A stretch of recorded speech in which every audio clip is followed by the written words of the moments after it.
Ben azimli rapçi. Bu parçam tüm tofaşçılara armağan olsun. Edeler tuning. Virajda varsa bariyer, aldırma sen de, yan ver yan ver.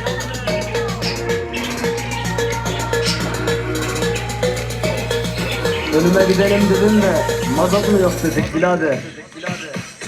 Yan yan virajda koptu kayışlar, göz kamaştırıyor bizim tofaşlar. Zemin farımla keskin bakışlar, sıkıntı yok emmi sen hiç karışma. Kesiciyle yankılanıyor caddeler, sürtmezse sıkıntı var birader. Mızrağa da yandı döner tekerler, tofaşçı kızlar bayağı şekerler. Devirsiz atma vitesleri derler, tofaş bu deva oldu her derde. Sadece cam değil hayatımız film, edelerimizin hepsi bu başrolde. Formula bir yolu değil bu kardeş, Antep yolunda kapışıyor gençler. Tampona yarım bir girdan başlık, modifiye yaşam tarzıdır suç mu? Koltuklar geriye dayanır artık, 3 pedallı lastikler yandı. Gerilim saçıyor şahinim benim, mahalle kesici sesiyle uyandı. Saç tokasını vitese geçirir onlar, no makyaj tofaşçı kızlar. Ojeli elleri